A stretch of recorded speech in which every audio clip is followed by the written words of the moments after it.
So everybody, my name is Melinda Powell and I'm the Brown County 4-H Youth Development Educator. This is our third session of 2020-2021 Annual Leader Training. This year's focus and theme has been really about giving volunteers, youth and adults, tools and resources to lead, laugh, and learn in 4-H. We might have talked about that in the past as the three parts of a meeting: business, recreation, and education. And our special guest tonight actually helped us to reframe that thought process from business, education, and recreation to leading, laughing, and learning. And so we've said this many times for the last 2 weeks. A huge special thanks to Laura Huber from Wood County for helping us to reframe that. There are four of us: Dawn Vandevort from Door County, Jill Jorgensen from Kewaunee County, and Marie Witzel from Dodge County. We are the four people that have kind of been leading this out, but we really turned this over to one of our special guests and good colleagues, great friends in the 4-H program. There isn't much more that, aside from thanks for all that you've done for us to help us reframe, Laura. We are going to be talking tonight specifically about laughing in 4-H. And Laura, I think we're going to get started with a conversation about why that's important. I'm going to turn it over to Jill to get started. You know, Laura, when I think of recreation, we always think of fun and games and liveliness. And I think there's a lot of things that go into this, but one of the things I think is most important about recreation is creating a sense of belonging, really creating that environment where all young people can come together. They feel safe, both physically and emotionally. There's caring adults. There's other people who are really genuinely interested in them, what's going on with their lives, their projects, all of the things that make them great. Can you tell me a little bit more? How does recreation help with that in the club or your project? Yeah, I think if we go back in time in our own experiences, the places that we built friendships, where we found those people that accepted us for us, was where we had some downtime. It was maybe on the playground. Maybe it was on the bus as we were heading to a sports game or a marching band competition or something like that.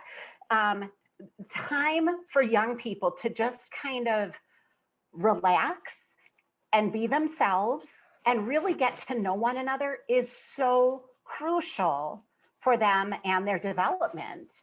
And we need to build that into our 4-H programs because they have something like that in school, but they need a place where they can build that relationship, that sense of belonging, that sense of safety in this different environment. You know, when young people are at school, they are generally with same aged kids, and they might be in the same classroom of 20 kids all day long.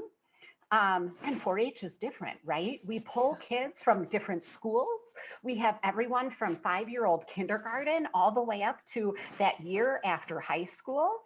So we have to very purposefully give space for young people to chill out, relax, have fun, and get to know one another. You know, I think, Laura, that's so important. And I also think about when you create that atmosphere where those young people feel so welcome, you need that as your base, because if you don't have that space where those young people and even the adults in the room feel welcome and included and important and safe, it's going to be really hard to do any of the other cool things we do in our meetings. So thinking through how can we make that happen and what are some of the things we can do? And I think you've got some great things. We have one that we're going to start with today. I think that's going to really move us to an activity that maybe some of our club leaders and volunteers and our project leaders can use throughout their projects. You bet. But if I could just take a quick step back, I want to bring two things up. One is this is not my activity. I thought it was so important to invite young people to this conversation so that they could be the ones telling us what they wanted to do. So this week, we invited a group of incredible young people from across Wisconsin to come together and decide what activities they wanted volunteers to learn about. These are activities that are youth recommended. Now, what more can I say? If I can't listen to the youth, I don't know what I'm doing here, right? Yeah, And Laura, that goes so good with what we've talked about the other weeks. You know what a great point. yeah. And the other thing I want to say is that young people now, they are really accustomed to Mhm. meeting and talking with one another across a screen. And it's not so comfortable for adults. And I want to recognize that. I want to tell all adults here that I see you and I hear you and I understand. And just like we tell our young people, the more that you put into something, the more you get out. So I strongly encourage everybody, if you are able, to turn on your camera and participate fully. Let the young people see that you're there. Let them see your reactions. Talking to a blank screen is a really difficult thing. And so this is one way that you can learn and support our young people at the same time. You know, Laura, I think that is so true, everything you just pointed out. And it really builds on everything we've talked about in the past two previous trainings. So, as we've been building up, we've talked a lot about opportunities for young people to lead in both education and business. And how do we help encourage those young people to step into those important roles because they're so knowledgeable and capable and so good. We learned so much from the young people that are with us today. And I am so excited for what they're going to share with us over the next hour. It's been the highlight of my whole week. And I think it's going to be a lot of other people's too. Absolutely. So they've just chosen 4 activities. They actually came up with a whole long list and together we worked through them. But these are the 4 that they chose. And I want to tell you that they are really very different because, you know, fun is different for every person. We all have our own idea of what is fun. You might want to go downhill skiing. I might want to sit next to the fire with my cup of hot cocoa. Yes. And it's fun, you know, even though they're totally different, they're both fun activities. And we'll share those lists with you, as Melinda mentioned in the chat. So Laura, are we set to go to our first phase today to start with our mindful moments? I think now is a great time to go Perfect. ahead. Yep. That's going to be our first activity. Laura, do you want to tell us a little bit more about this first activity and the young person that's going to be working with you to talk to us a little bit more about what this mindful moment activity is? Sure. So if you've ever been to Fall Forum, you know that, well, how about Fall Forum in recent years? It's a great opportunity for older youth and volunteers to come together and learn different activities. And for the last several years, mindfulness has been included and it has been incredibly popular with young people. This year we did Fall Forum virtually for the first time. And we pulled in just moments here and there, a chance for us to kind of de-stress, just to kind of relax. And it really spoke to young people. So when we met on Monday, one of our young people said, you know what, I think that we should build a mindful moment into this activity. And what it is, it's just something to help us all clear our minds and get us ready for the rest of today. Kind of set aside the stress of earlier and be all in here together now. Getting ready for what comes next. Youth of all ages and adults can benefit from mindful moments. Now I invite you all to grab a pen and paper, and then please turn off your camera and join me as we focus on gratitude. When we regularly express gratitude for the gifts in our lives, we help our sense of well-being. For this practice, I'm going to give you some things to think about. As I do, I'd like you to write words or draw pictures to show what you're grateful for. Don't worry about having awesome art or neatness. Just focus on what you are grateful for in the moment and then bring your attention back to your breath. Next slide, please.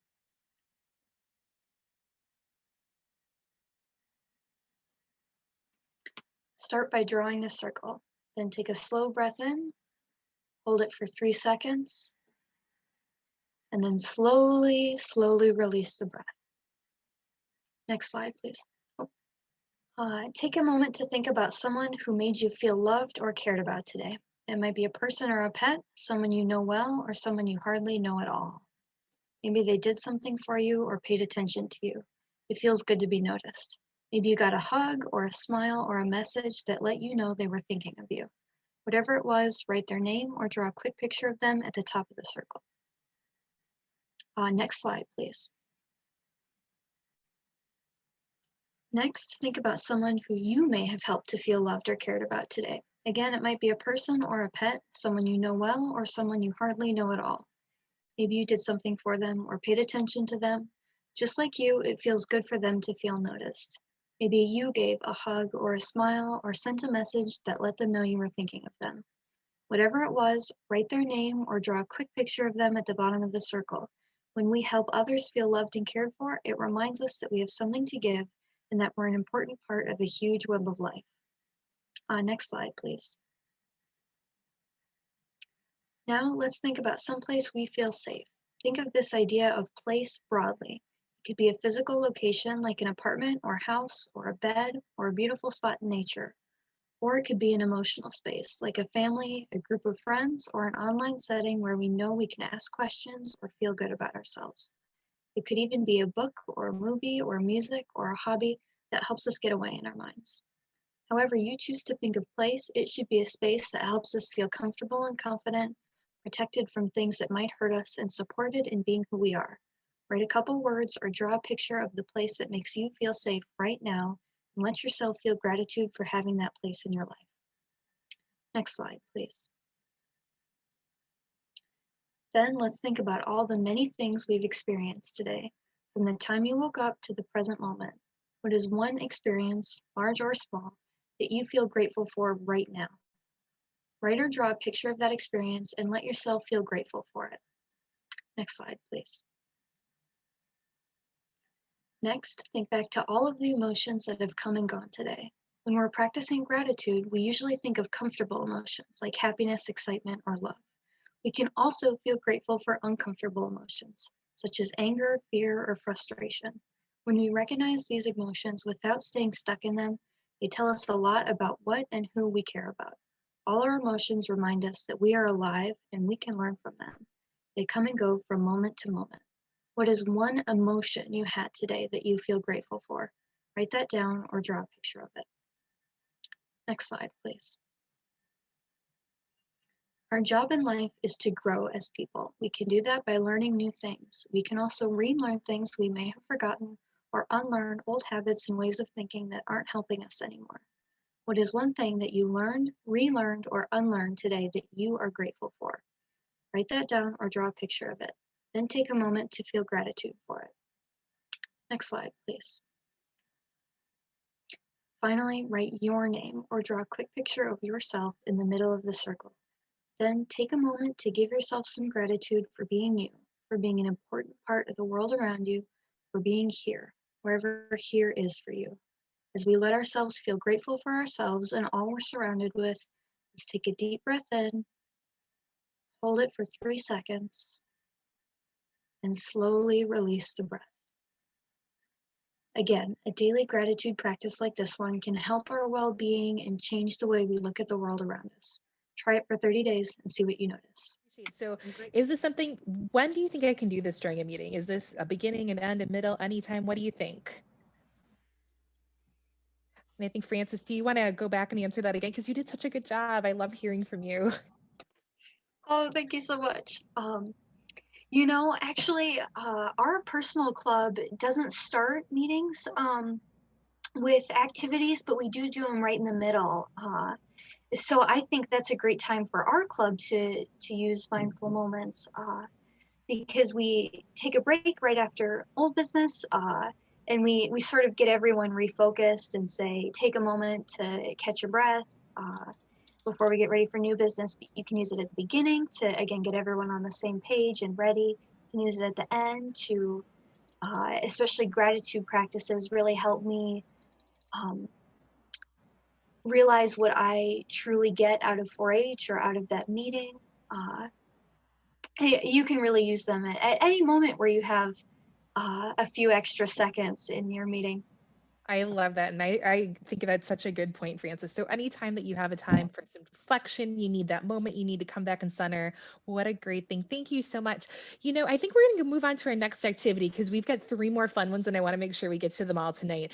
So Marie, I know that you are all about fun in a meeting, and you're going to intro with Laura a little bit more about how we can add a fun activity to our meeting that's a little bit different than this first one.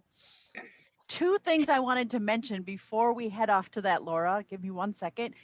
It was exciting to see people in the chat say that young people have done these mindful moments at school and adults hadn't tried them before, and that really gave them an opportunity to reflect on their day. And yes, our plan is to have these handouts available for you after this training for those people that were wondering, can we get this information? Definitely, we are going to share all of those things after the meeting today. So Laura, I know what our next activity is, and I'm very excited, less about the fun, Jill, but more about learning, because this is a great way for us to, for people to learn more about projects, but also doing it in a fun way. And actually the first time I had to do this activity, I watched young people because they were in college already and they were in different states. And so they were able to do this when they were, and so it's perfect for a virtual setting. So tell us, Laura, about how we can learn and have recreation. I think it's important to realize that you can lead and laugh, you can lead and learn, you can learn and laugh, you can do all 3 of these things at the very same time. And so when we mentioned this to the young people, they said, we love Kahoot, let's play a Kahoot. And we are going to shorten up this breakout session a little bit to try to make sure that we have time for everything.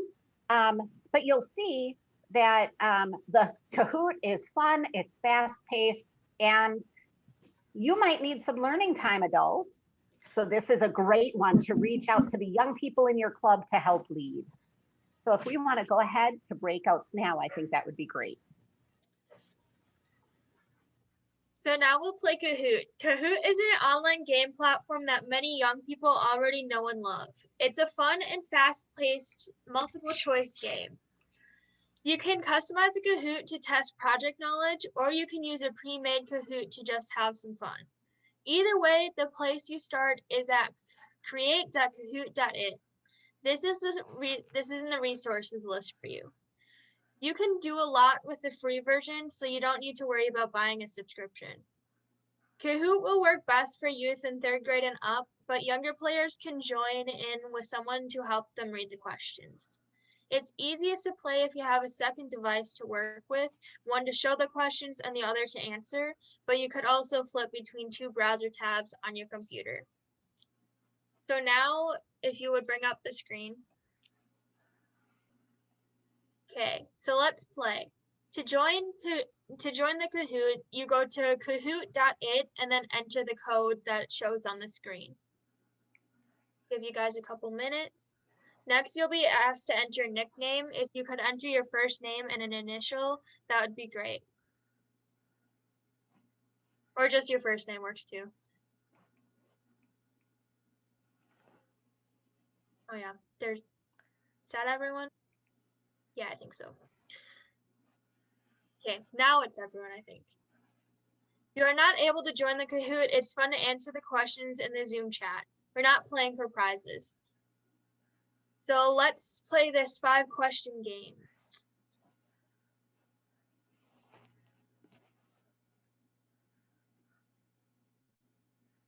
When should recreation and laughing be built into meeting?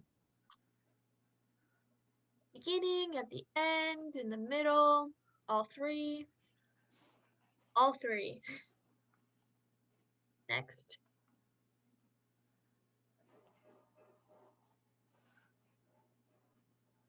Frances looks like she hit it first.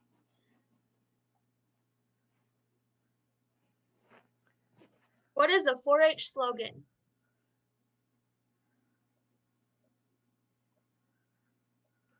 This one's kind of tough.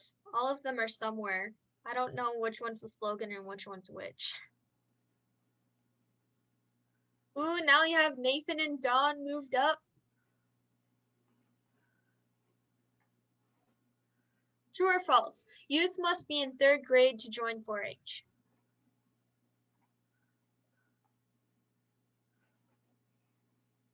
False.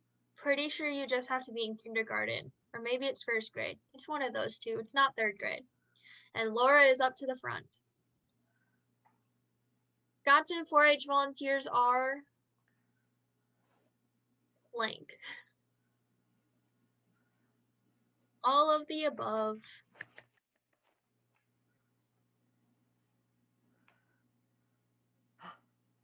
Spots stayed the same. True or false? Fun 4-H programs keep youth engaged and coming back.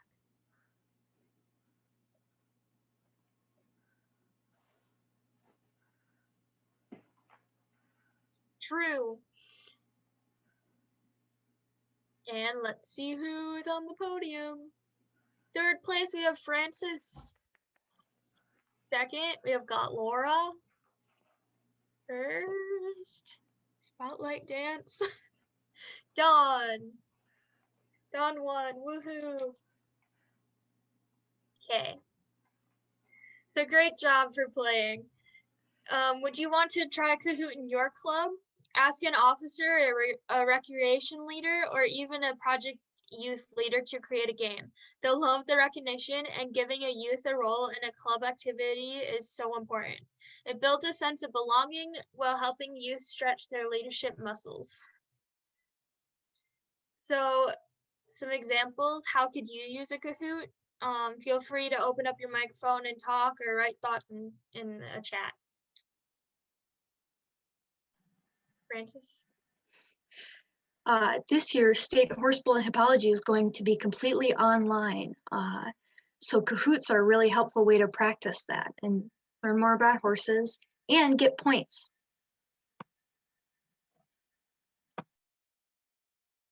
Thanks for sharing. Any other ideas? We've used Kahoots at the end of club meetings. We have a lot of younger kids, younger middle school age, but whether it's Disney or whatever it is, everybody has fun. The adults have fun, can get pretty competitive. So it's nice to end a meeting after you've talked about lots of business. Just a nice way to end the meeting. Yeah, some of the fun ones I've done with my club is like Halloween and Christmas trivia. There's also like finish the lyric things. Those are fun too. We do those for school sometimes. You can make one for pretty much anything. Laura, it looked to me like Kahoot was a blast. I know some people didn't get to play very much. Other people got to play a lot more. But our whole plan of these breakout sessions tonight is just to give people an idea of what that might look like and how that might work, right? Absolutely. And Kahoot is a ton of fun, and it works well in person for young people who have devices, and it works really well virtually. So that's one thing I want to point out tonight. What we're talking about isn't just for this COVID pandemic period. What you learn tonight can definitely be built into your programs after all of this is over, because the fun and the connection is always important to 4-H. Not just right now when 4-H looks a little different than normal. So I'm going to send it over to, I'm not sure, Dawn or Melinda, who one of those cool red shirts, to get us going for breakout number 3. So I will do that.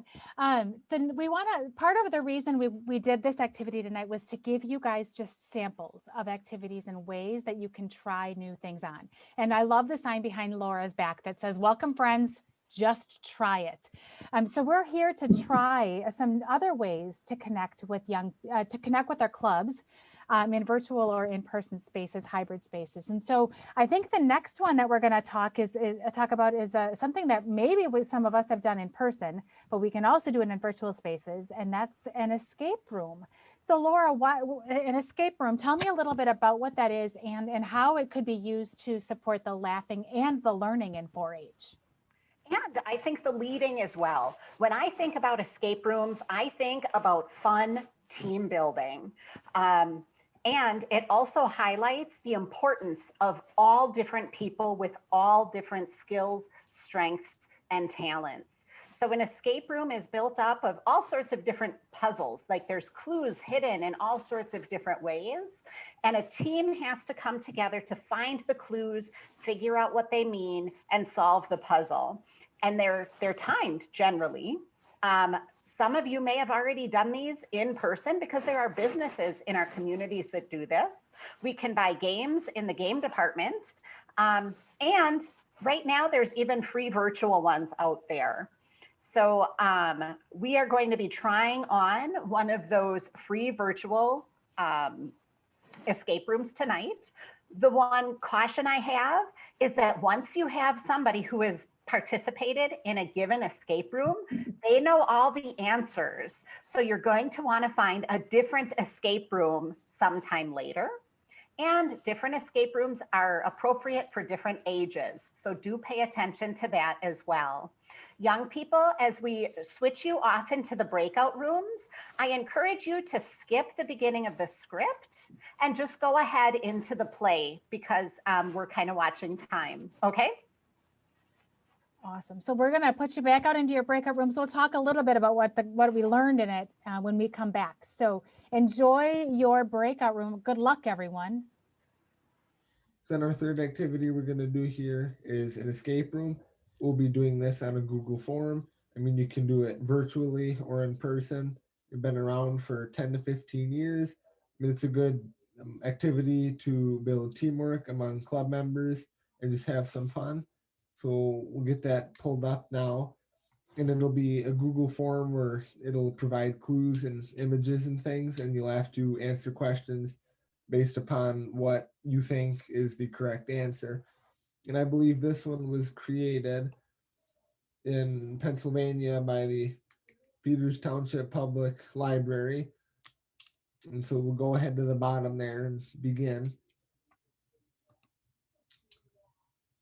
So then it'll read you a little passage there. So we'll say that it is your first year at Hogwarts School of Witchcraft and Wizardry. You could not be more excited. You were just sorted into your dream house and you had dinner with your new classmates. It is time to head back to the common room and get to know your roommates. As you head into the cozy room, the house prefect announces that you have a fun team building activity to complete before you get too settled into your new digs. The house prefect tells you about a new Muggle trend where they lock themselves in rooms and have to answer puzzles to get out. No magic at all. And then the next thing you know, the room is completely dark and you hear a door slam. So we'll go to our next one here. Now it says that you're in a high, bright, circular room with a single door and a bunch of numbers on the handle. And I'll just kind of skim through this so we can get the idea.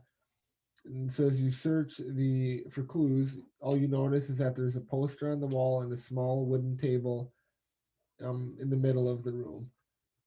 So we'll go to the next one here then. And then on the table, you see a strange, thin, black rectangle. You pick it up and it says swipe to open. After several failed attempts, you were able to swipe up, but it's just blank. So as we proceed along here, we got some text messages. So there's some books there. You can go ahead and read that. We've got some text messages, and it talks about some books. We've got the Sizzling Scales, a collection of Daring Dragon poetry by Fury. The Magical Maps and the Art of Not Getting Lost by Con Pass. And then some more there. So just take a minute to look at that. And we'll scroll down, and we've got some posters there. We have to figure out how the bubbles and this poster are connected, or how those books and things are. So take a moment to look at that then. So we can go ahead, and now it's going to ask us what number combination do we want to try, and we can always flip back too if you need to with your group and look at the previous slide. So does anybody have any ideas and what number they would like to try? Just feel free to unmute yourselves and say your thoughts. I feel like I remember having it something to do with the genre of the book, maybe? Okay. Yeah, the Dewey Decimal System is a way to organize books by genre, right? So maybe if we added the Dewey Decimal numbers of both of the books, that would give us the right number. because we got one about the dragon and the poetry, so that would. So wait, I don't get it, because there's nothing on these Dewey Decimal System things that say anything about dragons. Well, no, but I mean my only guess would be that they're books, and we've got that literature one there, and then you've got. Oh, because it says rhymes, you think it's about the literature and not about the dragon? You know, this is why we have teamwork here to get through these. I think it was a book of dragon poetry, actually. Yeah. Yeah. So. How about, so it's dragon rhymes and maps. So maybe something like the literature and the social studies, like added together, maybe? So I literature almost think is, that maps might mean geography, which would be 900. Oh yeah, that makes more sense. I missed the geography. So Then if maybe you- add 800 and 900. That's 1700. Is that an Is that option? an option on the next screen? That is an option. Maybe try that then. So we can go ahead and try that. Hey, nice job, guys. oh, good job. Looks like we got it. So then the door opens for us. And I mean, we're pretty proud at this point that we were able to solve this puzzle. And so we're temporarily blinded by a bright light, and the door shuts behind us as we take a moment to adjust to the new surroundings. And then we realize that the door behind us has subsequently disappeared, and we're now in what looks to be a bank vault at Gringotts. And we're surrounded by piles of this money, and they reflect the torchlight from the walls. And it says, as we continue to explore it, we find a table with a pair of scales, like shown below. And then each scale is tilted to one side with coins in the tray, while the other side is empty. And maybe if we can balance them, we'll be able to leave.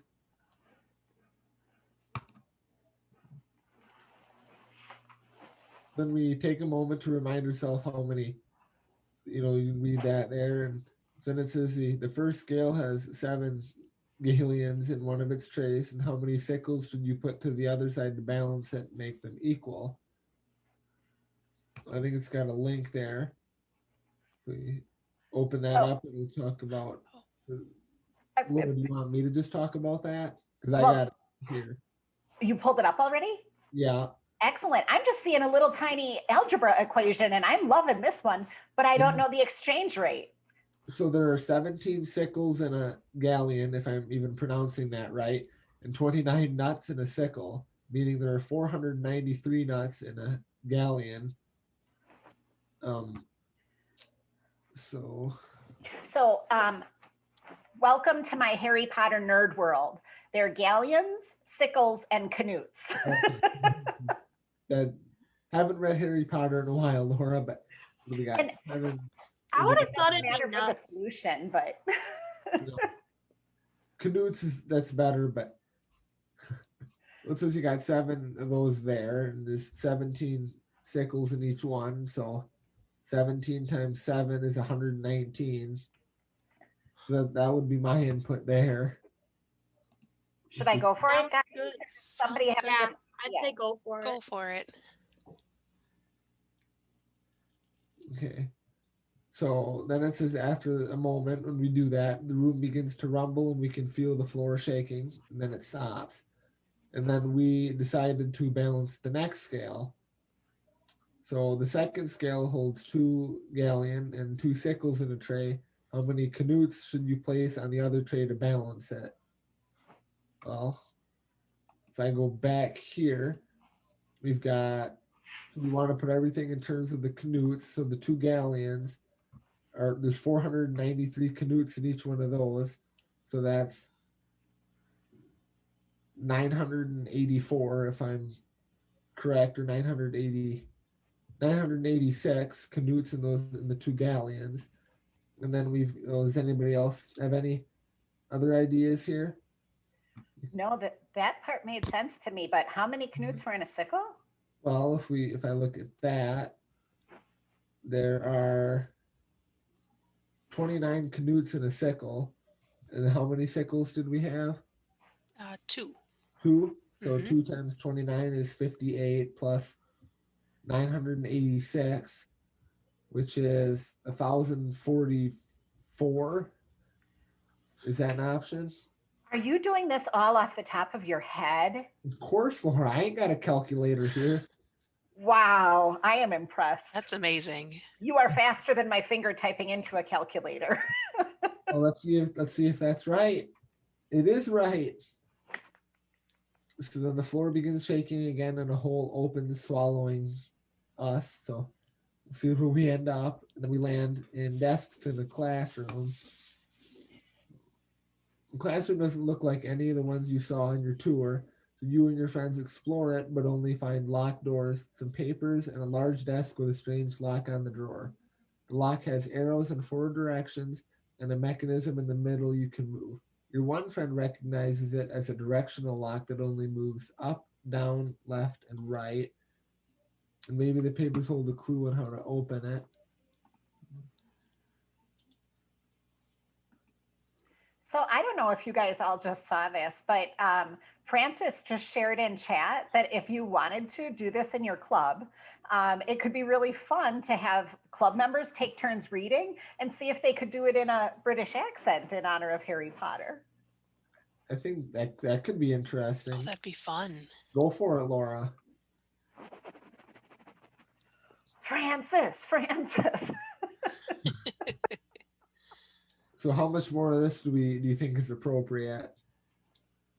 I think there's only a couple more pages left. I think we can finish it Okay. and see about Okay. adding it. So then here we've got, oh, well, does somebody else want to read it?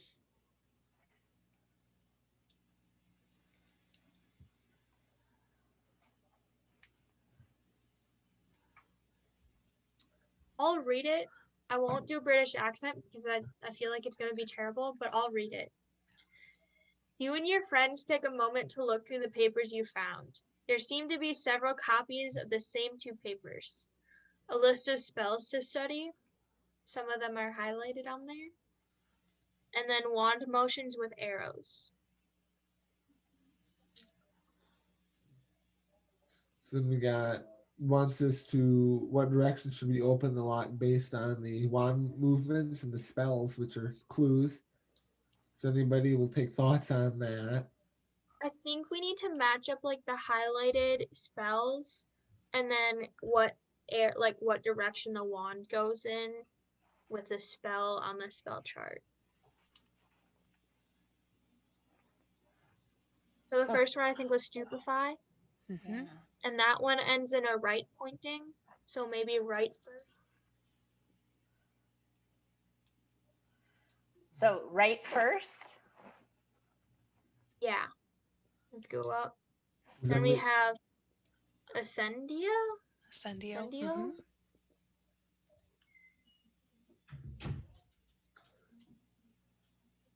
Oh, that looks like that one ends in it points up. I haven't even found it. Where is it? On the second row, second from the left. Oh, okay. There it is. Okay, Well, that would ascend be- means up, so that makes sense, right? Oh, So yeah. then that leaves us with the one where we said right first, and then we've got up, up, and down, because that's the only one that starts with right and then goes up. So do you guys just want to go with that one, or do you want to keep working through? Keep on working through. Brandon's trying to cheat his way out. He's trying to beat the clock. Okay. So the next one. Lumos. Next one was Lumos.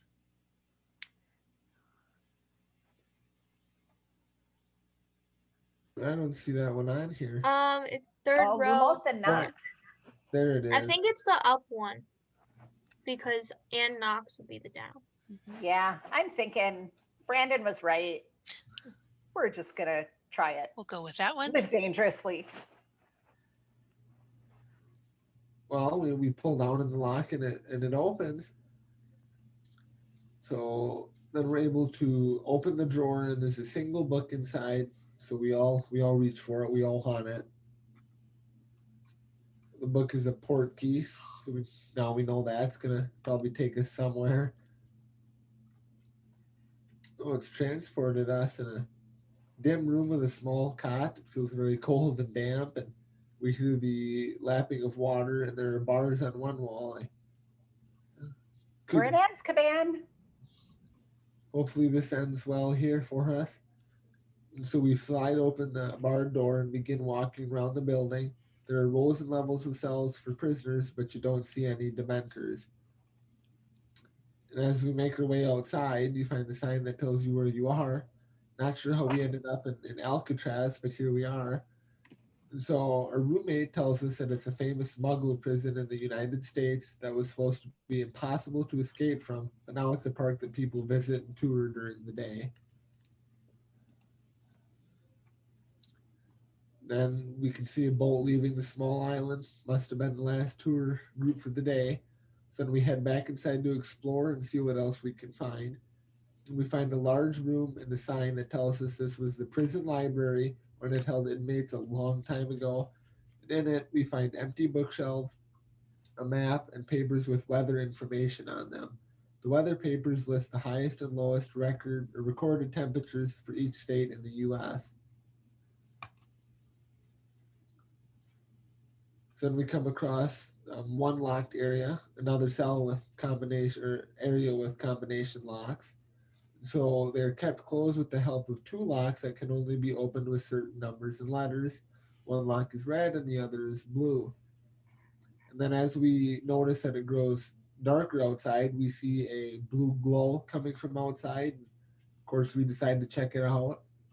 I'm ready to get off this island. I think we all are. And then so we follow the light to a building, and it's barely a building at all, and it's pretty dilapidated. And then there's a small metal tube the light is coming from. And one of our friends explained that it's a flashlight. And then one of them says it's a black light. So then we can say that they illuminate things that the naked eye might not see. And then we notice glowing socks and blue teeth. So we all decide to go back inside and look for clues. So we head back to the library, I believe, and we shine it around, but nothing new appears. So we decide to go back to the mostly empty library. I guess we weren't in the library to begin with, but as we enter it, we find writing that is illuminated across the floor. So we see the highest high and the lowest low are only just a part of the show. Look to the map to guide your way, or else locked up forever you'll stay.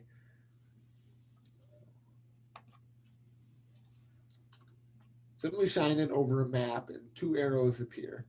So how are the map and the lists of high and low temperatures connected? So then what combinations could open the lock? So we head to the next one and we'll come back to that. Oh yeah. So then a couple combinations on the next page. So then we'll have to. Any ideas? I think we need to. I'm just going to What? stab a guess. Oh. Well, I screwed think up, I guys. know though. Did you Yeah, get So it? blue Idaho, is cold, right? the arrow pointing down would have been cold, and the arrow pointing up would have been the high. So I think you need to do like Idaho with the high one, with the high temperature for Idaho, and then the low temperature for what is that, South Carolina? Mhm. Well, for the blue one, well, that's a blue arrow for that low temperature there, and that's in South Carolina. So I think if we start on the answer that starts with SC, which is the abbreviation for South Carolina, and then even if we look back at the temperatures for South Carolina, So it's you're saying this negative one. Try 22. that one. Yeah, it's that one. Okay, so it opens, and then we turn our attention to the other one. And this has got, okay, So what's the That's abbreviation gotta for be the Idaho? Idaho Uh, ID, I think, right? that would sound right. So let's This try one. that one Give then. that one a try. Okay. Okay, it opens and we slide open the door, and all of our roommates walk through the doorway into this locked room. As we enter, the scenery around us begin to melt away, and we're once again in a familiar setting. we're back to Hogwarts, so we're back to our dorm room, and the house prefect is congratulating us that we escaped, and looks like we did it. Pat yourselves on the back. Go team. Good job, team. Oh, and as everybody comes back in, some of us were able to solve it and some of us were unable to solve it. So, It's kind of like a real escape room, though. oh gosh. Awesome. I People- wasn't ready to leave yet.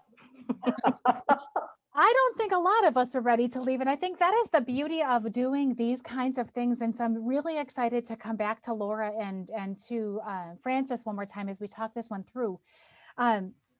One of the things we said as we geared up to go into the breakout room was the word teamwork and team building. And for those of you in 4-H adult world, we as volunteers, we use the word life skills, communication, critical thinking, decision making, all through our project work. And there was a lot of critical thinking happening in breakout room number 2. Laura, and maybe Francis, can you talk with us a little bit about how this could be used to build up those life skills as well? You know, absolutely. I spent some time in breakout room 3 during this activity, and I absolutely loved the communication that was going on between the different players. And I think sometimes it's really difficult to kind of defend your thoughts. And they did it so well and with such respect and compassion for one another. If that's not life skills, I don't know what it is. Everybody in there has their own ideas and they know that they're all on the same team. They all want the group to succeed. And so that's my thought on escape rooms. And if we wanted to go into other kinds of fun and engaging activities, we could create a whole different list of the life skills that they are helping young people develop. Fun is not nonsense. Fun is critical to development.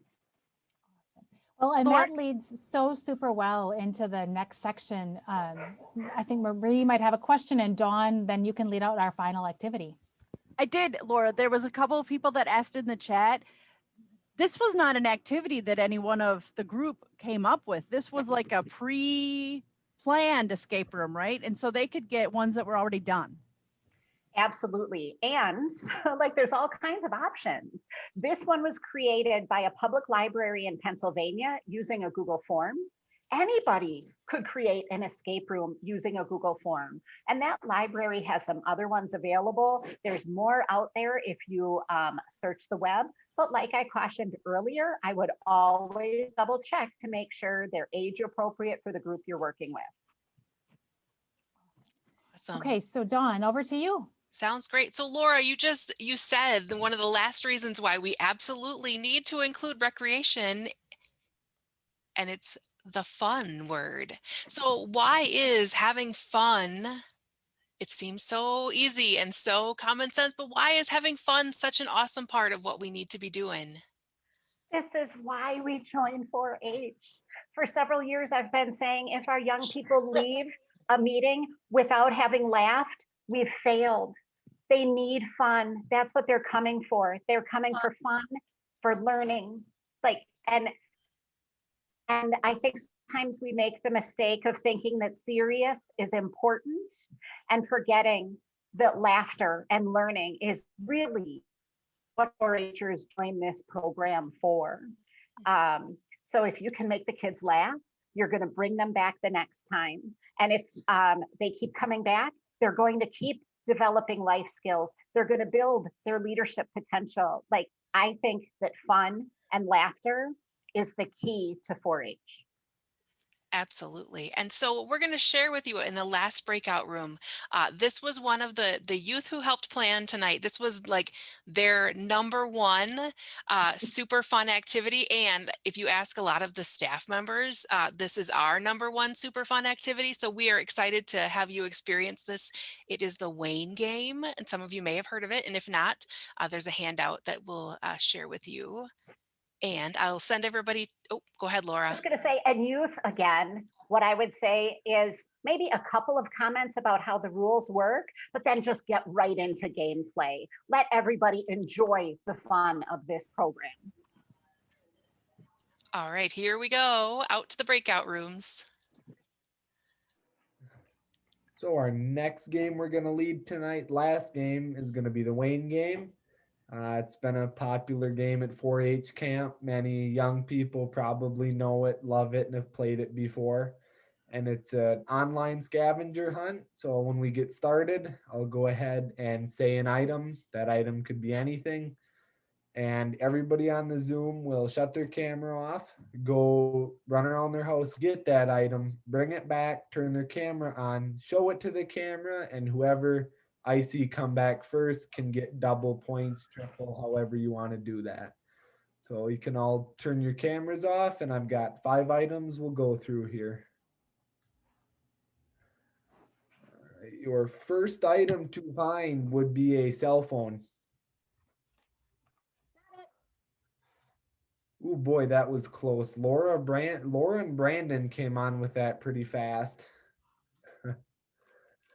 That is not what you expect for Wayne game. Well, I got some different ones here, so we can go for the second one.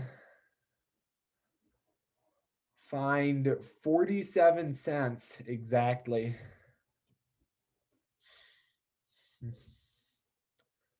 Oh, Laura's shaking her head. Doesn't look like she's got that.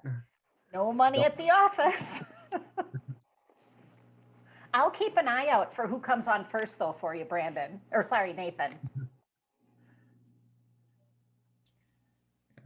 This one's a tough one. Oh my goodness. I think I had it. I got what, a quarter, a dime, 2 nickels, and 2 pennies. Does that sound right?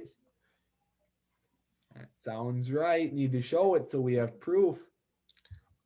All right, Nathan, you know where I keep all the change. Oh, looks like Samantha's got it.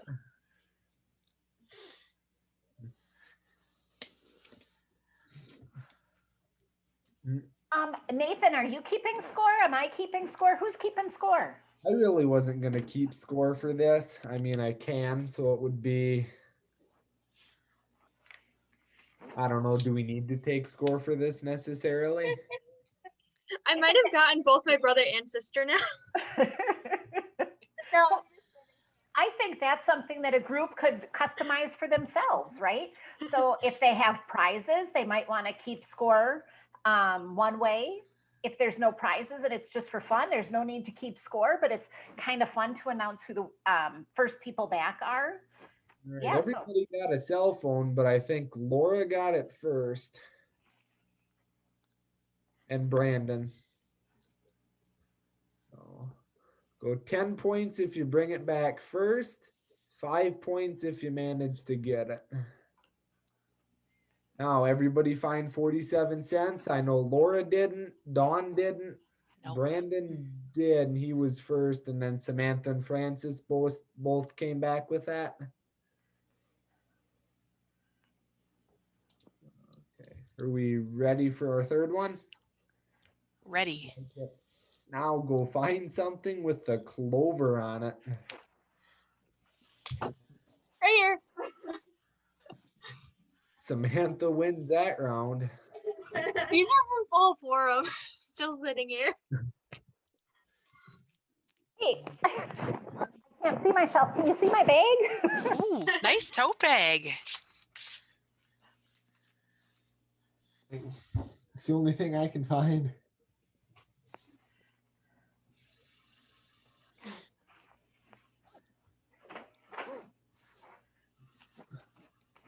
That's the best part of the Wayne game, is seeing what everybody brings back to the camera. It's really fun to leave the computer and come back to everybody too. Mhm. Like it gets your blood pumping and your heart beating. Uh-huh. Also, a bit of competition is always fun. True.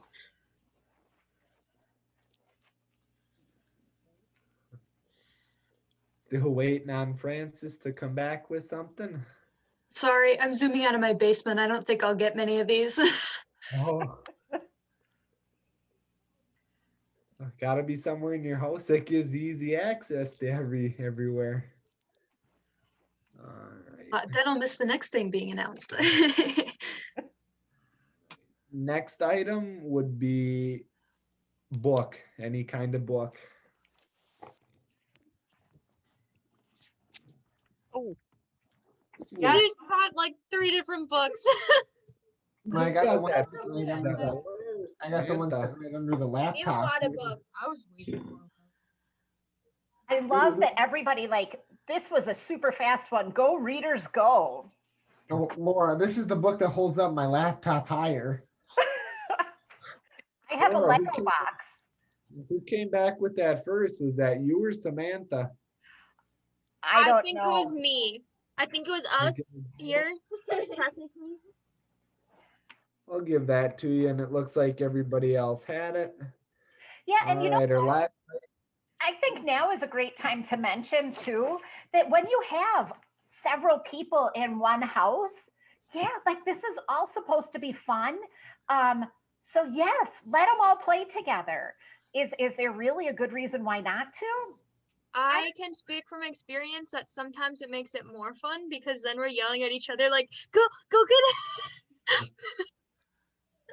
Siblings can be a good help when you got yourself and 2 brothers or sisters or other siblings, and you can have a crew of like 3 or 4 go run around the house for you.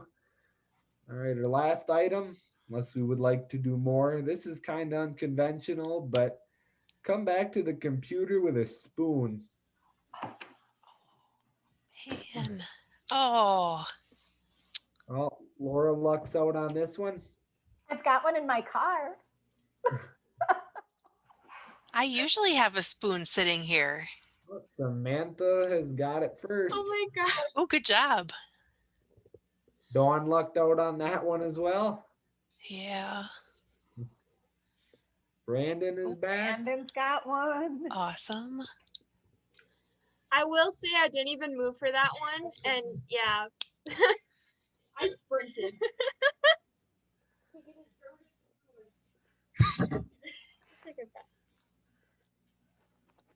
So, Nathan, what ages do you think play the Wayne game? Say pretty much any age, honestly. I mean, you want to be old enough not to get hurt when you're running around the house, but it really works for all ages. You don't need any sort of, you really don't need anything to play this. Did you come back with a spoon, Francis? No. And one thing that I would say too, for our littlest members, sometimes navigating the cameras can be difficult. So for them, you can also just take a piece of paper or something and cover up your camera. And then all they have to do is remove that. And that's a great tip to make it easier or more accessible for everybody to play the Wayne game. That would work. I've got the numbers tallied up here. In 5th and 4th place, we had Dawn and Francis with 15 points. 3rd place, we had Laura with 20 points. 3rd place, we had Brandon with 30, and 1st place was Samantha with 40. Good Only job. because of my brother and sister. Otherwise, I probably would not have gotten that. You can leave here tonight champion of the Wayne game. Does anybody have anything they'd like to say about the Wayne game if you've played it? So I just wonder, do you guys have thoughts on when during a meeting is a good time to play the Wayne game? Maybe not a great one in the middle of it because it might be difficult to get people back to like paying attention. Maybe it is a good one to get people up and away. Although if you started at the beginning of the meeting and then in between new and old business, say get a spoon, it's a good way to break up the meeting a little bit. You bet. So actually, I really like that idea, Francis. So it doesn't have to be a long list all at once. You could break up the meeting by, here and there, like you said, between those 2 business sections, run and get this, run and get that. That's a great idea. That would work to get, especially, younger kids kind of zone out. I mean, even adults zone out, but that would really help you engage and be like, I need to pay attention to this so I don't miss an item. That's a good idea. And awesome. Looks like everybody's just about back. Yeah, I was in the main room group. Oh my goodness, this game can get like super competitive. But my favorite part about this is it gets everybody up and moving, gets the blood flowing. You know, everybody gets a little excited about trying to find 40 cents. I don't even know where 40 cents would be around here. So it just gets people super jazzed, and that's really cool. And that's the fun part of the Wayne game. So there's a handout that we'll share with you. Anything else you'd like to share about the Wayne game, Laura? It started out as a camp game. And we've converted it to this virtual space, and it is magic in both places. One thing I want to say is that when we play Wayne game for different activities or other games too, I love to send some recognition out to my players. We've been sharing all kinds of activities with you tonight. It doesn't mean that the first time you offer it, every person in your club is going to come. You might still only have a few young people participating, and those young people matter. And so to build the excitement and the connection, I went to my local dollar store and got some of these teaching supplies. I write personal messages on the back and I fold them up and I put them in the mail. And you know, after I do that, young people invite other young people to come and join next time. So keep trying. And building all of these parts into your meetings. Your young people need you right now. And I think that we all need our young people right now too. That is such a great transition. As we come to the conclusion of this third round, I want to take a heartfelt second to thank the 10 young people, Francis, Brandon, Samantha. I'm not sure I'm going to name them all. I just see those are the ones I see in my screen. So the young people in your space that we're helping you to lead tonight, it reminds me that it is why we do this thing we do 4-H is for the young people who are inspirational and motivational and can use some support from adults who are willing to roll up their sleeves and play the games and do the things. And so thank you all for doing that with us. We really did intentionally build tonight to send you off on a high note with activities and hands-on pieces that you can move into your clubs or groups, whether you're in virtual, in those hybrid small group spaces, or when we are able to, back in person. The Wayne game would be really challenging to do if we were in person. You have to bring your entire kitchen sink with you. That could be fun. But we wanted to leave you with some hands-on activities. Everything that was in the Jamboard, keep filling it, everybody. Keep putting those notes in there. We will be compiling that. There are on the website that you registered for under this third session, there are downloadable activity guides. So go there for inspiration, but please remember that your local educator is a great resource and a first stop for you. Call your local educator, say we're trying to find some games to play. And even more importantly, ask your youth officers, your older youth leaders, what could we do and how could we do it? Because my kids are virtually schooling and they teach me about things like Jamboard. I had no idea. My kids introduced it to me. So remember that your young people are there as resources. We will be continuing to do Clover Connection videos, more series like this in the future. We're not sure what that format will look like or how often, but please keep an eye out on your information from your local educator and our state staff team as well as we round this out and come out with hopefully some very cool things in the 2021 beginning of the year. As we leave, we do want to remind you all that you are superheroes. We could not do this thing we call 4-H without you as young people. So Francis is like I said, on the front screen with me. We couldn't do it without you as young people because 4-H would not be anything without young people there. We certainly could not do it without volunteers and the amazing work and the time that you contribute. So thank you for that. You are superheroes. And so I'm also a Grey's Anatomy huge fan. And I believe that if you stand like a superhero, you feel like a superhero. So as we leave today, I want you all to stand up from your computers if you have the ability to do so. Turn on your cameras and stand like the superhero that you are. Without 4-H leaders like yourselves, young people and adults, we are nothing. We are not nearly as strong as we are with you. So thank you for being superheroes. Thank you for being for giving of your time, energy, and talents. And we hope we'll see you really soon. Thanks everybody for joining us tonight.